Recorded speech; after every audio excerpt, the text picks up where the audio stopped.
Hi, this is video number 63. I wanted to get back here over the weekend and do a video. This is sort of the weekend. It's Memorial Day Monday, so I'm close to the weekend. It's not actually the weekend. Beautiful day here in central PA, nice and sunny. Probably about 70 degrees right now. I did my workout this morning. It's Monday morning. Got to do the workout. It's getting a lot easier. I'm getting toned up better than I have been in a long time. I think I'm even putting on a little muscle. I'm not sure. Anyway, feels good. We're going into my son's later for I think a barbecue. I think we're having chicken and all the stuff that goes with a barbecue, potato salad and different kinds of things. So that'll be good. Ice cream cake, which I'm on this like low carb diet that maybe I'll have some. I don't know. It's very tempting. Anyway, I've received a number of messages, emails, of things I can talk about from people, different people having different kinds of problems. And I do want to talk about those, but the young lady, Amy, who has the website, I forget what it is. It's the Loved Ones website. I get a benzo brain maybe. I don't know. Maybe it's coming back. Her website. She had posted a video a few days ago. She was driving her car and it was on acceptance. Very good video. She's struggling a little bit, but she's also encouraging people and like talking about acceptance. And there was a lot in that video that tons of stuff I could talk about.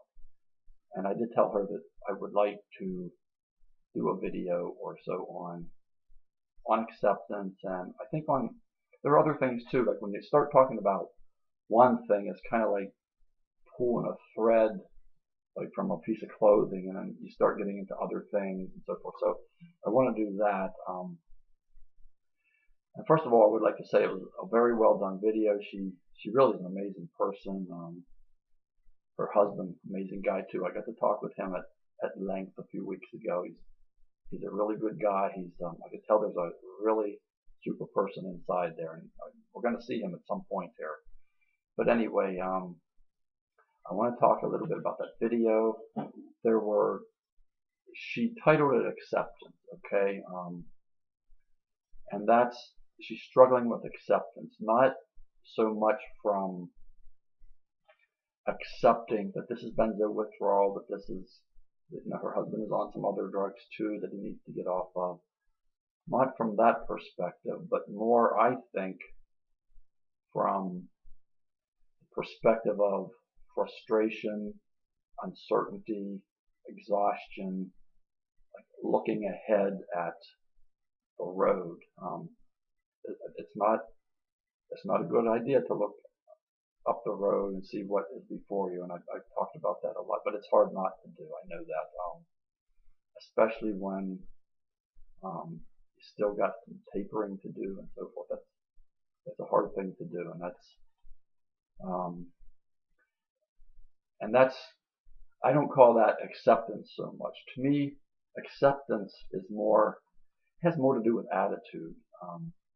I've dealt with a lot of people. I went through it. My wife was here. I saw how she went through it with me, what her attitude and so forth was.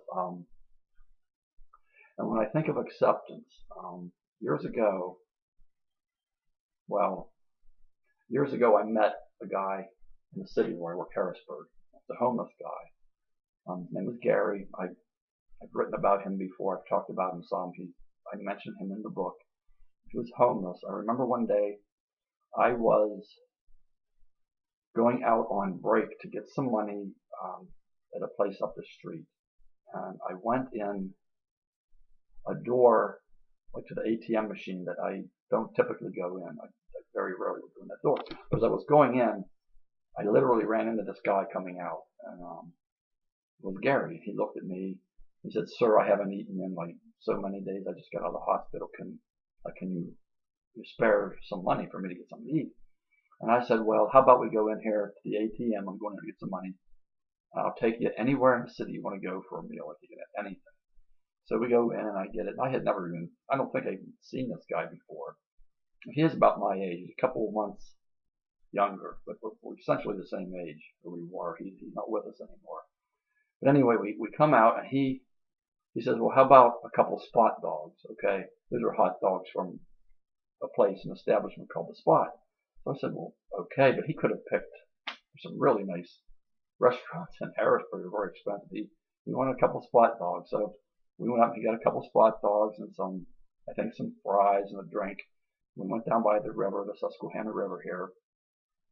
We sat at a picnic table and talked. There was just something about him. He's a homeless. It's so weird. He's a homeless guy. And I live out in the suburbs, and I live in a nice house and with cars and that kind of thing. I'm married and have children, and he's this guy who was never married. He's living in the city. He's homeless. He sleeps. At the time he was sleeping, he was camping with some other people way down the river along the railroad track, kind of like in a secret place. And so anyway, he's telling me about his different experiences and about getting beat up and nights where he would be sleeping like in a doorway and people would come and bother him and people urinating on him and calling him names. It's just a horrible kind of life. I sat there and I'm amazed that somebody can even live that way, first of all. And he's such a nice guy. And I thought, what? I told him, I said, I feel guilty. I said, I'm out here, like we're the same age. I'm out here. I have a family and a home and cars and all this. And you have to be in here doing this. And he said to me, and this, when I think of the word acceptance, okay, I think of Gary and I think of this. He told me, it is what it is. And there was no animosity, there was no anger, there was no hatred, there was just like, it was pure acceptance. It is what it is. And so to me, when I think of the word acceptance, I think of that. It's an attitude. It's accepting what the place that you are in. It's like the rock in the hard place when you're in withdrawal and when you're the loved one caring for someone that's in withdrawal. It's hard. And that's a place of, I don't know where to turn. But you can't just leave. When you're in withdrawal, I remember it very vividly that the morning that I was suicidal, when I was going to take my life, and I remember being in this. It's a place you can't go backwards because I already tried up dosing. You can't go forwards because you don't. I mean, I was on a ton of Klonopin at the time. I didn't know what to do. So you kind of like, you're stuck where you are, and it's unbearable. You're tired, you're exhausted, you're afraid, you're depressed. There is nothing good. You see nothing good in your past, in your future, and where you are right now. And it's just a place. And so it's a matter of attitude. Okay, I'm in this place. It's like being in a straitjacket. You don't know where to turn. You just don't know. And I think, like, watching Amy's video, and as you'll notice, it's posted beside mine here on the page. She doesn't know where to turn, but she has the right attitude. She has, in my view, I know what I went through and lots of other people that I've helped. She has the right attitude. She has accepted this, but it's just, there's uncertainty, there's fear, there's exhaustion. I know people get exhausted, and there's frustration. It's like, what can I do to make this better? How am I going to get through this? How is my husband going to get through this? So to me, that's more like frustration, exhaustion, and so on. That's not a failure to accept it. But I understand what she says. It's a subtle difference, maybe, I don't know. But anyway, when I think of acceptance, I think of Gary. He didn't have the attitude, and I've met a lot of people like this with the attitude, both the person in withdrawal and the person taking care of the person in withdrawal. Why me? What did I do to deserve this? What is going on? I don't deserve this. I don't. And for a lot of people, and I've spoken of this and written of this a number of times, and I've lost a lot of friends. I won't say I made enemies, but I've lost friends that I will differentiate between what people call benzo rage and bitterness and hatred, because they're not the same thing. They can be together, but they are two separate things. I've talked about this with a number of people in my life here where I live, mostly people who are alcoholics or were, and you have to get past the bitterness, the resentment. They call it resentment in AA, or you don't, in my opinion, and I've seen it time and time again, and I lived it. If you don't get past the bitterness and the resentment, you don't get well. You don't get well, because that's something that will make somebody unwell. It'll make them sick. And that's how I ended up in psych drugs to begin with. And I talked about that in the previous video. So anyway, when I think of like Amy's video and what she's going through, she has the right attitude. You have accepted it, but you're in the rock and hard place area, and it's difficult. And so I'm going to talk about a number of things as I do videos on this. But this video right now, I primarily want to talk about what I just mentioned, like the differentiation. That it's a matter of attitude. There's a lot more to this than just like the mental, physical part. A lot of this is spiritual.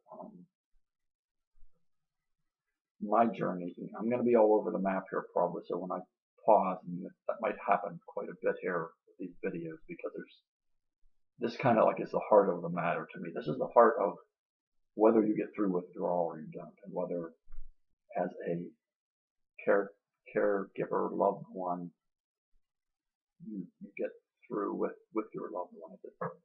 To me, it's a spiritual thing. The heart of this is a spiritual matter. I remember I've talked about this before. When I came home from the hospital, from the psych hospital in early February of 2010, and I remember I got out of the hospital. We got in the car. My wife drove us to Wendy's takeout. We got I think I got a chicken sandwich and some fries. We drove home, came in the house.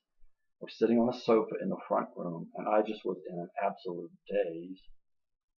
It was like I was floating around. I have never felt anything like that in my life. That was just horrendous. I was in acute withdrawal.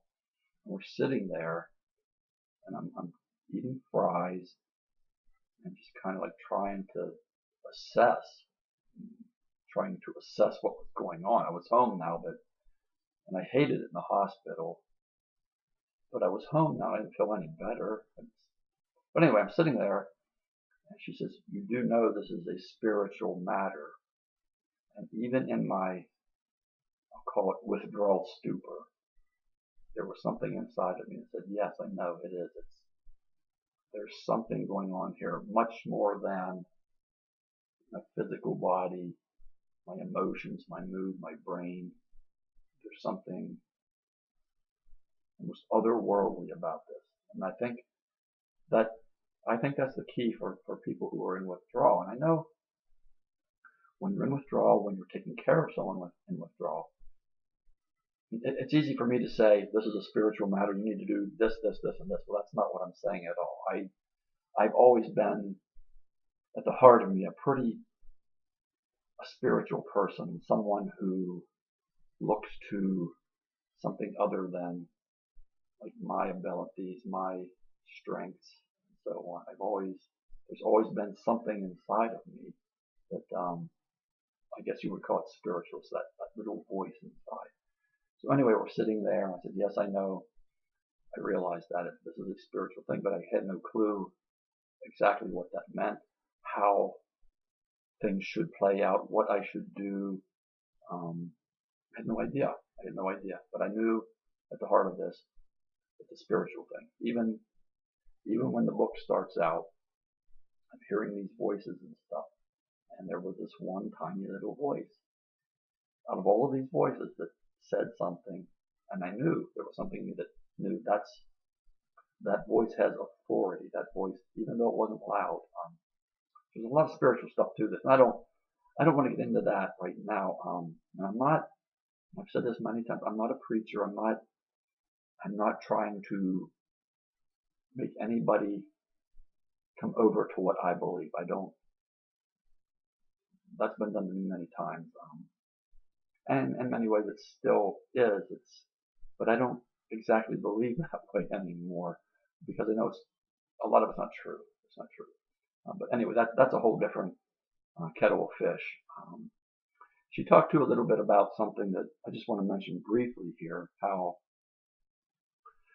information, how knowing what's going on is so very important, and it is.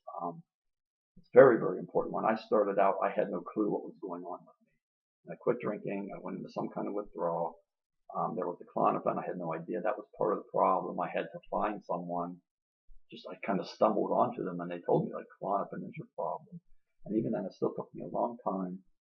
I didn't learn much truth and believe the truth until I was probably 6 or 7 months off.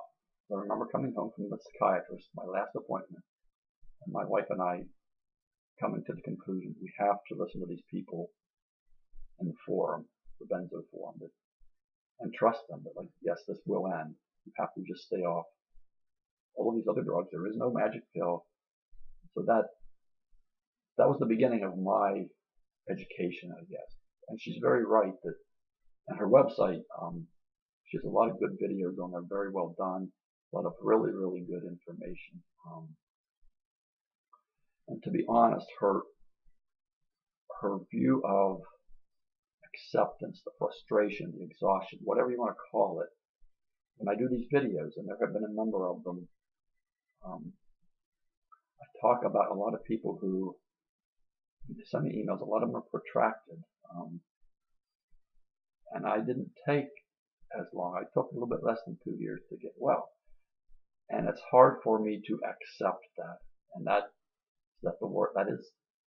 is the word for me, acceptance. I cannot accept that it has to take this long, it has to be this difficult. And that is why I thought, well, my words are my words, and I try to give you hope, and I try to help you through this. But after a while, it's like Dawn's words get old, maybe the same words. And you do get well, you do heal intrinsically, and I will always tell you that because it's true. But I'm sure there's something better. And Amy's website has got a lot of excellent information, but I think there actually is something more.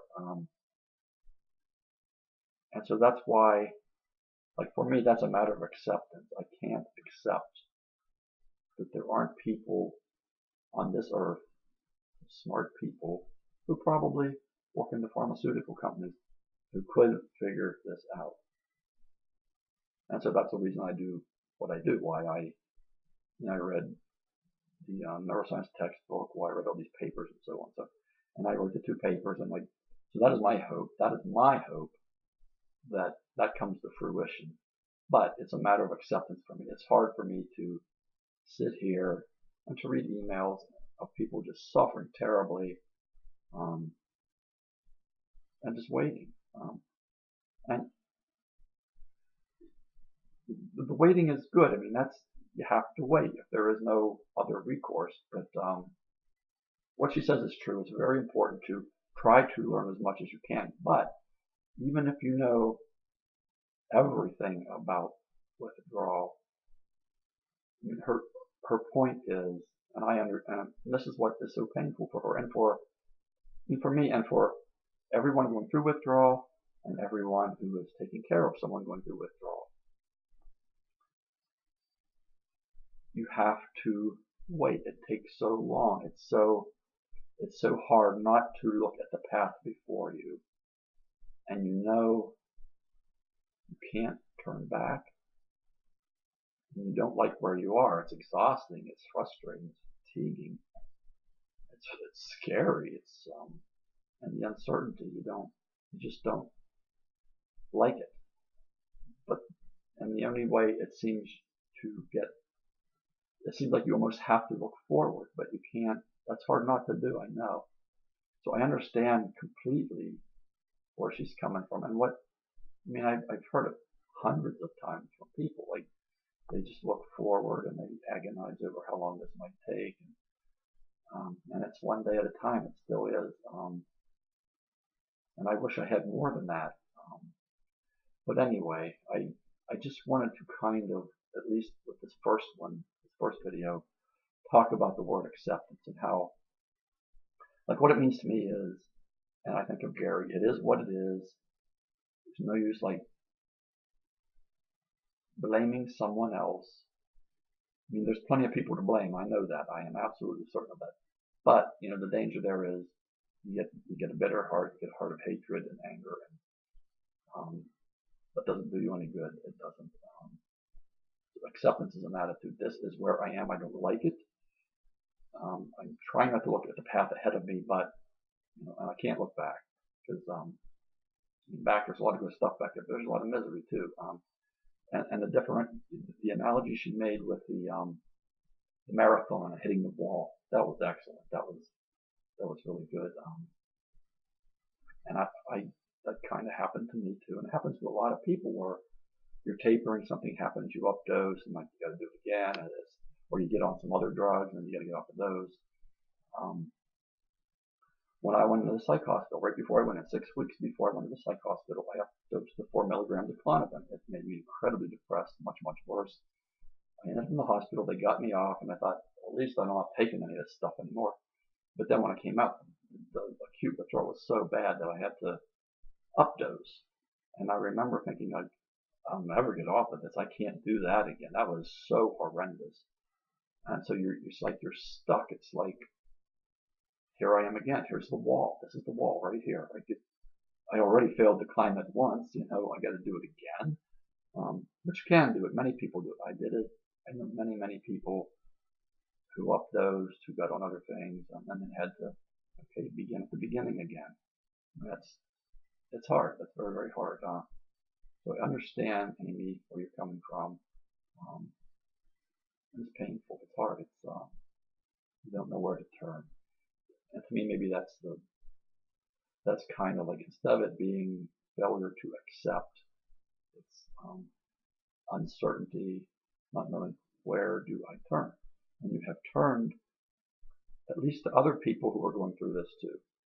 People in withdrawal and people taking care of people in withdrawal. And you're not the only one. I think of, there's a lady in Oregon whose husband is going through this, and she spent quite a few months taking care of him and the family taking care of him too.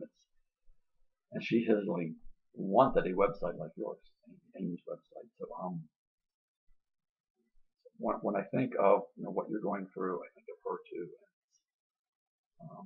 And she's very, very much interested in the research.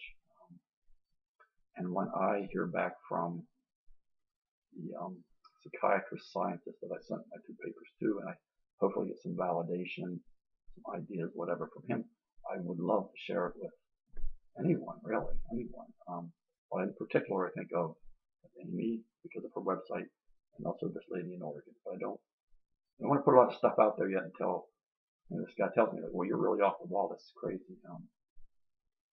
Which I don't think it is, but that's another story. That's another thing. So I'm almost at 24 minutes here. I better let go. I have written here some notes. I have 13 bullets here, okay? And I've talked about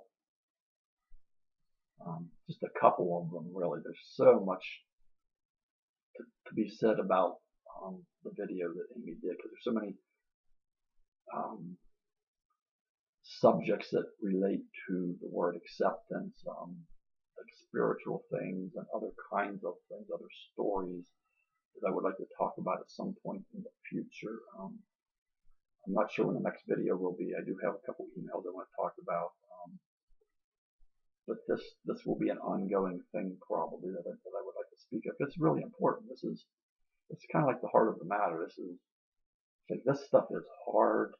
And how do you get through it? Like what can you do? I hope not to preach. I'm not a won't preach at you, but I will probably mention my experience, the spiritual part. But my wife also went through this, and the way she went through was there's a lot of spiritual stuff to it. We had a certain way we did it. I will expand upon that at some point in the future, but I guess I better get going now. So I will sign off. I hope your Memorial Day is decent. I know it's hard. You can do this. You can get through this. I remember many holidays that I had to watch other people enjoy themselves and be happy. And I couldn't. I could not feel any pleasure. I was depressed. I was afraid. But your day is coming. It's coming for sure. I promise you that. It is coming, and there are good days ahead for sure. And so I'll sign off here now, and I'm right here always. Take care. Bye-bye.